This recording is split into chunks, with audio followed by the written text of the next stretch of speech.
and welcome to another fascinating and mind-change chapter of Turing Dev Talks. This is Jose, and I will be your host for today. I'm Danny from Montreal, Canada, and the guest we had with us today is Hamza Ali, joining us from Karachi, Pakistan.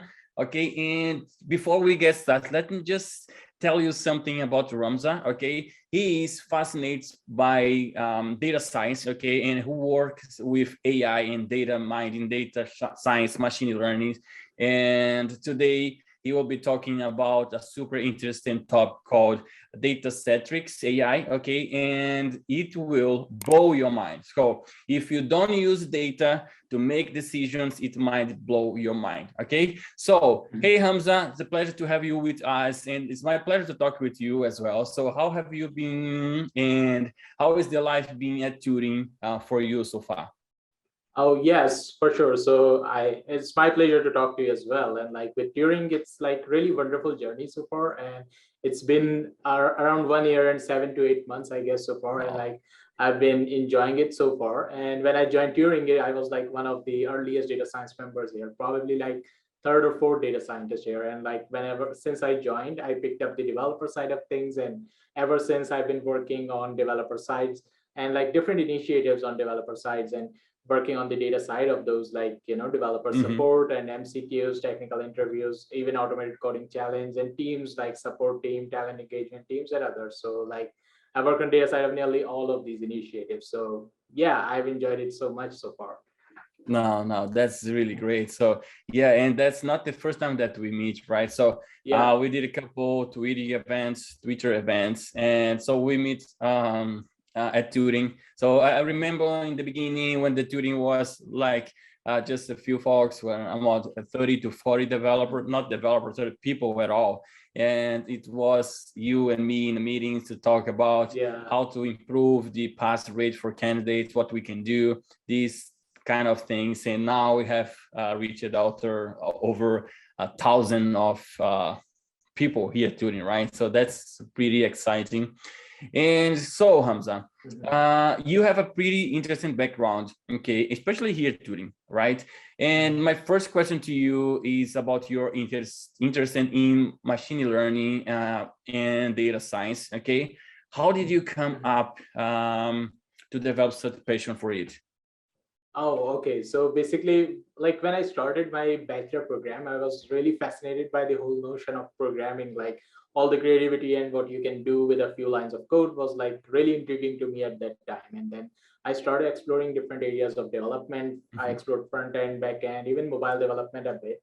And then when I started exploring data science, it came to me like this is really the height of creativity that I've been looking for, because with the data science has like I would say truly limitless potential, and you can apply data science to each and every thinkable problem. And with AI advancing in natural language processing and even computer vision, it's like everything we can interact with can be and is being improved by AI. So yeah, this is what get me going first when I started working for AI and like developed such a passion for it.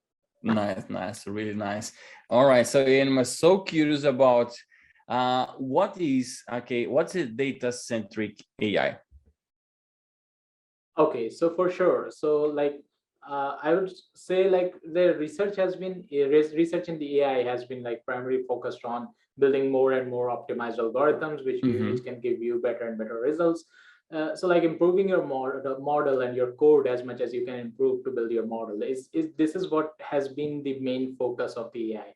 And even when you look at like data science competitions and even Kaggle and these interviews, general assessments, everywhere you will see that you're given a data set on top of which you are to build a model and then keep improving it. So like the general perception of AI has been like you will be given a data and then you just need to improve your code as per your use case. And with general advancement in AI, you can find a really good algorithm for nearly any kind of data science problems, and even a really pre-trained models and really good models which you would know would perform better on generally better on a data set. And even you can modify them, you can further train them on top of them very easily. So like what remains untouched is this data part of the things which we actually need to train our model. So data centric AI primarily means that instead of focusing so heavily on the model and like ignoring the data part completely, we should be going for improving our data instead, and like having it in a good shape, good form, and developing rules for good data engineering, good ETL, and in general just making data better for from the model's perspective to improve. So yeah. All right. Okay. So what exactly would a data-centric approach be? I mean, how it's different from a ML approach? Sure. So basically, the whole idea of data-centric approach was shared by Andrew and G. And like the idea is basically that this approach actually involves, improving and altering data sets in order to increase the accuracy of our models, in opposed to, keeping the data intact and then improving your code. And like working on the data is the central approach of this, central objective of this approach. And of course, both code and data are the foundation of AI systems. And yeah, both of them play an important part in development of a good model, but having a better consistency with the data is what gives us a huge bump. Because once your data is in a good shape and form, you can say like more model digestible. It actually gives you an edge that now any kind of model that you can think will now perform exceptionally well on that data. And like also data-centric AI has an inherent advantage that all the improvements you do on your data lives within your data. So it gives you a head start when training or when tweaking or even changing your model, because you have all these improvements within your data, so you can just change your model. And as opposed to model centric approach, where the moment you change your model, all the improvements you have done to your model are gone with the model itself, and now you have to start from scratch with the models part. So yeah, now since the overall perception of AI is like it's like kind of a magic wand which you can throw at any type of data and it would give you good results, is also the key factor of not focusing on data part that is mentioned previously as well. And like as I mentioned previously as well, like everyone is just focusing on that much on model code part, not so much on data part. So yeah. Okay, good. So although ML approach is dominating the fields of AI application, data-centric approach is getting more and more space every day, right? So it sounds quite promising, right? Correct? Yeah, of course, because even like nowadays you have these kind of tool. Like even I use PyCaret for most of my machine learning tasks, which actually automates all of these traditional learning models, and you can just combine all of them. You can see all, compare them all in one place, and then there is cloud auto ML tools and everything. Like these models have kind of like, especially the traditional machine part, not the deep learning part, but these models have reached at such a point that you can say the standardizing, training, tuning, everything is kind of a straightforward process which can be automated by the code, and which is also being done like in the recent days as well. And I think like as we move on further, this whole notion of more optimizing your code and improving your code to build a better model would be eliminated, and like it's already being eliminated in these days as well. So yeah. Nice, real nice. All right. So on this note, Hamza, how can developers, make sure the high quality data in all phases of ML projects, for example? For sure. So like just seeing how data could be more better, and like just seeing data from a model's perspective, seeing how this quality of data and like how we are shaping up data, how it's going to help or even hurt the model, like taking care of these things in general should be general helpful. Like seeing is the like my data complete, is the data is relevant for the use case, and do I have enough data points available, and the features that I have, or do they relate to my use case, and will they actually help a model understanding my data better. And like if there are the labels available, are they firstly, if they are available, they are consistent or not, and the presence of bias specifically, and seeing like do I have enough data or not. So things like that. But just focusing on the last question, like do I have enough data, so how important data quality is to business growth, and like bad data is linked to lost revenue, missing insights, and even the reputational damage as well if you throw out bad stats. So like good data on the other hand lets your company do things fast and accurately, And the first step of improving and maintaining data quality is to develop a data management plan, first of all, and then finding, appropriate customer data to support your plan, setting business objectives, setting standards for creating and processing, managing data, and like standardizing how data is being accessed across the organization. And building, like I really find this notion of stored procedures and things like that, where you can just standardize a particular definition that lives within your organization, and only like once this definition is being updated, or doing is being renewed or being revised, this should be just in one place, not it should not be all over the place. So these are the things that actually matters. Okay, all right, let me see if you understood. Okay, all right, so does this mean that the quality matters more than quantity? Is that what we were trying to say?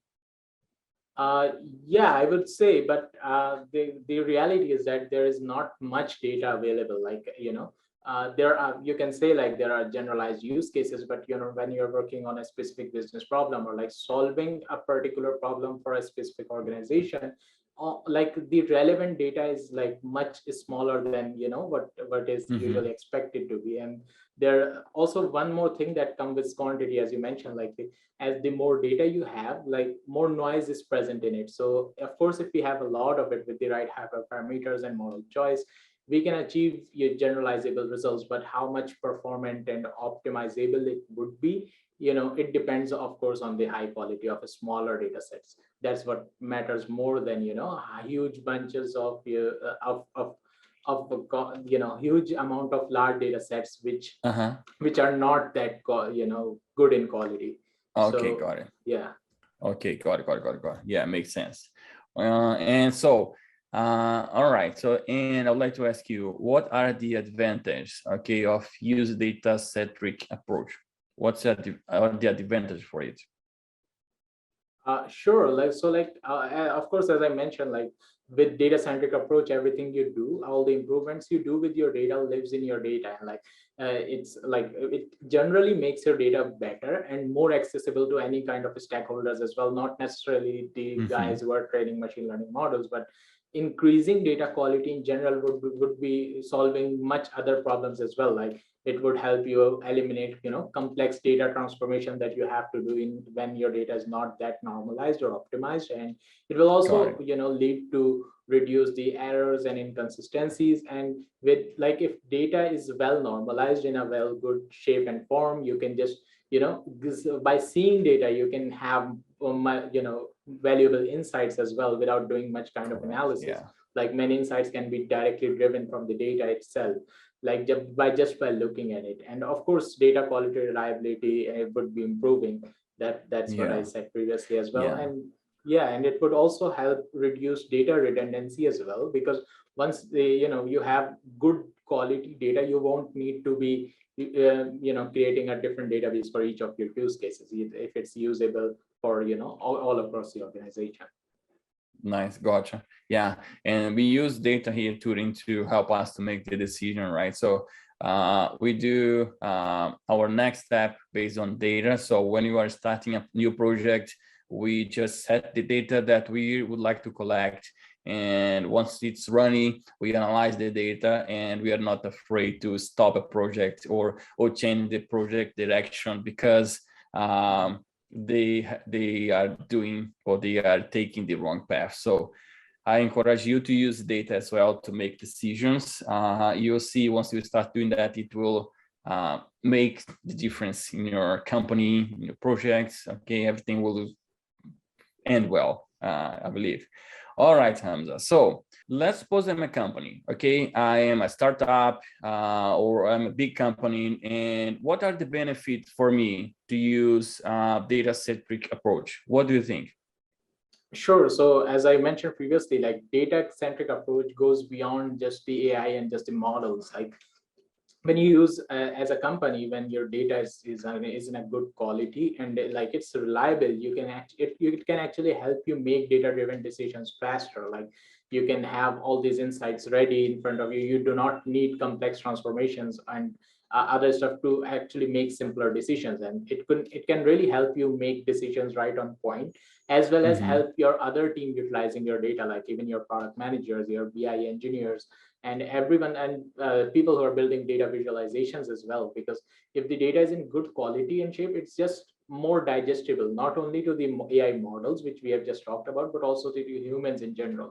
And if and to add to that, like human readability is also a key factor here. Like usually data columns are named for appropriately and are in the right data set, and the logical connections in the data just make sense. It's well normalized, everything like that. That would actually help all the people across the whole organization, and will actually benefit organization in terms of cost, in terms of time, that all the insights and everything could be done much faster than it used to.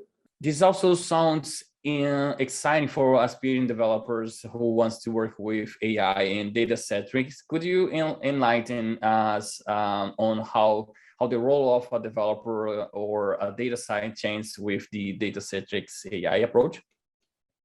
Sure. So basically, like it's just not that AI is moving toward data-centric approach, but the organizations are also moving towards more data-driven ecosystems. And with that, I really think like these roles got a lot rich, and like covering more and more areas beyond model building and traditional data science. And like to accommodate these data-driven trends, we need to build like frictionless pipelines. You need to actually make use of this data-centric approach, and like actually know how to use this normalized and well-formed data in your AI models. And not just AI models, I would say in general, making use of data, and like seeing like seeing data integrity, and like ability to design traceability, logging of the data, managing data permissions, and seeing like how like data explainability or maybe data insights as well. Like how do we trace back to how we arrived at a particular specific data-driven decision, or how we can organize our data to maximize value, and things like that. Like whatever comprises data across the organization, what data we should be or obtaining to help a particular use case. So all of these kind of things are being incorporated in the definitions of the very definitions of data scientists and data analysts. Got it. Correct me if I'm wrong. Okay, so it all depends on obtaining the right data set, right? Not all, I would say, but mainly yes. So of course, like when you're researching, your focus is to making a model better in general. But when you're building a model for a specific use case in any specific organization, you need to see how well a model performs for your specific use case. And for that, of course, right data set is the key. Good. Good, interesting. So that's look a good opportunity for developers, right? I think they should start learning more about data-centric AI in order to be able to contribute, right, to this huge and shift to the world, right, against that. And here I would like to mention that Turing.com promotes futurist ideas. Okay, Turing offers long-term full-time opportunity in 100+ technologies to senior developers, okay, from across the whole world. And if you have 3+ years of experience and are confident into your skill sets, okay, head on turing.com/jobs and apply for the job that's related to your tech stack. Okay, and pretty much sure that you find a job that we did again and work remotely for 100% remote for a US-based company. I had a lot of fun talking to you today, Hamza. And as we wrap this discussion up, could you please share some final thoughts for our developers, friends that are out there who are willing to learn more about data-centric AI? And before you answer, so where can they head on to learn more about it? Sure. So like there is a whole website, data-centricai.org, where we can go over and learn more about it. But to get the real idea, real notion of it, whenever we are working with a real life data set, thinking about things like regarding data which would make it more model ready, or I would say more better in quality. And like when you're doing EDA and data cleaning for a specific model, think about the things which this data could already have and could have benefited your model in general, and not just your model, but have benefited the organization which may have owned this data, and like things like that. And you should be good. Like just analyzing data critically and thinking and asking yourself what is missing from this data, what could have done in this data to make it more benefiting and like more better for an organization, and for any person who is training an AI model on that particular data should be enough to give you a head start. And then applying those changes when you're in an organization, you're in a data engineering team, to the data actually should be really helpful. Nice. And my last question for you is, how would you keep yourself up to date? Yeah, like, so there's not one answer to that. You just need to, you just need to be in the field and like keep applying these things and like thinking creatively, like seeing the current tools and seeing what are being missed in the current set of tools, or what is a particular thing that is not offered by a particular framework, and seeing the limitings of these particular things, frameworks, cloud platforms, even AI models. You would be able to know like where a particular improvement or where an advancement is to be, because wherever there's a need, there is where actually advancement go over. So like seeing these things and like keeping an eye on news and on these tech giants, and like in general just seeing technology development and keeping an eye on it should be good enough to keep you updated.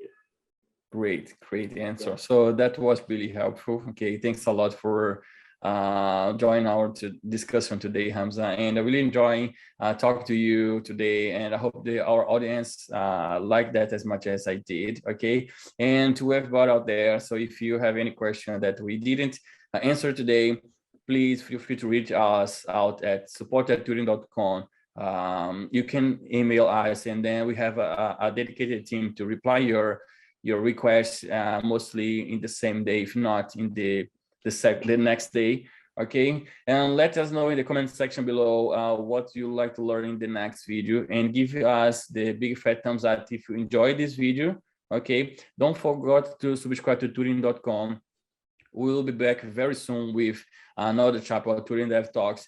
Comment down below what topics you would like to hear from us, and then till then, stay safe, and that's it. Hope to see you all again. Take care. Bye-bye.